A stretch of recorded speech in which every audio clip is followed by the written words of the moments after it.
Let's move on to the Betway Queen Mother Champion Chase. This is another with a very short price favourite. Best horse in training, Paul Altior? Yeah, I think he probably is. I mean, he needs to, he needs to prove that he's a real superstar, because obviously he's only had the one run at a novice company, and he done that very easily against the Tingle Creek winner. He's got to come back and come on from that first run after a break, long while, and he had a wind problem. He didn't have a lot of horses that return, from absences have come back with leg problems and the like. But he only had a wind problem. He should be good enough. I think he's got 7 lengths on Min in the Supreme Novices Hurdler. It wouldn't surprise me if Min got a little bit closer, because I think he's definitely a better chaser than he was a hurdler. But the way they talk about Altior down there, he's up there with Sprinter Sacra, even though he's probably still got a stone to find to get that high. Patrick, is Min a bit like Footpath in that he's a significantly better chaser than a hurdler? I think he is a better chaser.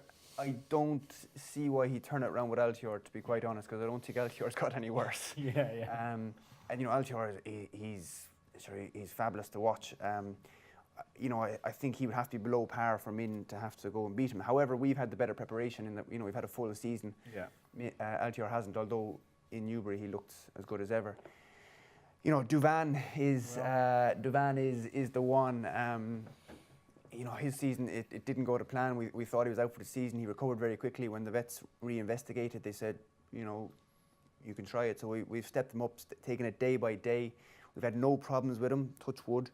He'll have to do 1 or 2 very important bits of work this week, and if he's still pleasing us, he'll go. If he's not, he won't. Of course, I think he's a better horse than Altior. I have to say that, but I think he's as good a horse as I've seen. I was very lucky to sit on him one day in Leopardstown, and it was just, I've never sat in a Ferrari, but I imagine that's what it was like. And Holly Conti, who rides him at home, is delighted with him. He seems in great form. He's going to go there without a run, but which does make life difficult. It sets him in an unenviable task against a formidable opponent. But if any horse can do it, Duvan can. So if he gets there, we're happy with him. I couldn't put anyone off him. There's clearly very few doubts in your mind. If he just hits these markers between now and then, you seem to think that there's the old horse is there. Yeah, definitely. I mean, the bit of work he did before Tingle Creek was just unbelievable stuff. And we've probably been minding him a little bit since he's come back, and that is the worry. But he's not a horse that takes an awful lot to get fit. And like I said, if any horse can do it, Duvan can. We were all jumping up and down. We saw him entered that day. I mean, how close was he to fitness or running potentially that day? Look, as Willie said, it was down the road. Sometimes that race can cut up. Yeah. We're presenting Percy and our Duke going. We thought it might turn into a bit of a slog. Now, as it turned out, it didn't. They hacked around and turned into a sprint. It probably would have been ideal. But Willie just felt we could prepare him better at home. And if something silly happened, like he unseated or he fell or he got brought down, so we decided against it. And we did it with Kivega. Again, Kivega didn't have Altior to beat, but we've been very happy with him since. How's the betting on this? Obviously, has there been any support for Duvan, particularly in those couple of weeks since he was entered?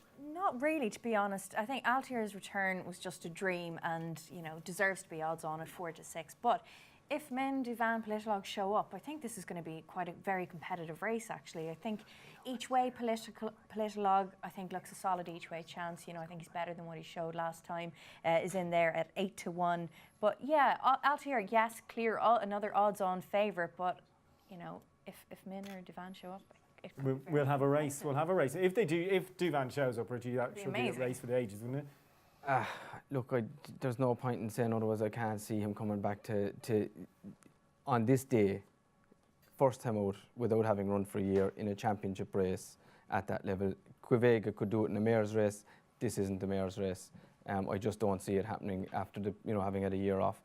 I'd echo Patrick's sentiments about him. He's as exciting a horse as you will ever see, but it's going to be extremely hard to compete in a champion chase after a year off. They go so fast. McCoy will always tell you like the speed of the champion chase and the requirements jumping. It's the ultimate pure test of a horse, and doing that after a year off is not going to be easy. I was just discussing with Gavin there. I think Cyborgo went close in a stairs, or did he win a stairs? after a year off. Different. I think see you then on this first time out Champion Hurdle, didn't Champion Hurley, yeah, you're going back. You're going back a long You're way. going back. There won't be many that have tried to win first time out. to be No. fair, either. Yeah. And again, you're we taking on managed LTR. We did manage it last year with Arctic Fire off top In a weight, county, the county in a hurdles. county. Fair. Yeah, it was a fair. I think nowadays it maybe can be done, but I'm agreeing with you. There's a doubt that Yeah, he's going to be 100%. But Yeah. being positive Against LTR can in a be done. championship. Yeah. If Altior wasn't there, if you pull that off, it'll be the greatest training performance ever over jumps. I mean, it would to win a champion chase on the back of a full year off would take some doing. LTR is impossible to oppose, to be honest. I mean, there's the talk about bouncing after having had a layoff. I'd agree with Paul. He didn't have a serious injury. He didn't have a leg injury. They tweaked his wind. He was working up to Christmas. He was working after it. I wouldn't be concerned about it at all. He's beat the best in England in Pilatalog. And Min, in fairness, he has done very little wrong throughout his career. The last time he was beaten was when Altior beat him in the Supreme, I think, isn't that right? And obviously, yeah, that's right. And he got okay race. Yeah, good race. He got turned over at Christmas by Simply Ned in the steward's room, but a lot of horses seemed to run below par that week for some reason. It was a strange week. He still passed the post in front. He's an improving horse coming, but he's taken on Altior, and he looks a bit special. He is a bit special, isn't he, Gav? Yeah, no, he certainly is. He's probably underrated 170. I'd imagine after Cheltenham he'll be a 180 horse. What'll be very interesting with the 48-hour decks is on Monday, when the entries for this come out, where R. Walsh, his name is beside. I think Rich Ritchie said, possibly somebody said that he mentioned at Cheltenham preview night that if Ruby doesn't ride Duvan, why run him? Because if he can't beat Min, obviously, then he can't beat Altior. That's a fair point, yeah. We'll be all watching the computers on Monday to see where Ruby's riding. Altior 12 from 12 over hurdles and fences. He's beaten them all. He's beaten Min, Bouverdaire, Fox Norton, Special Tiara, Politalog. He's a fantastic horse. I'd be shocked if he got beat.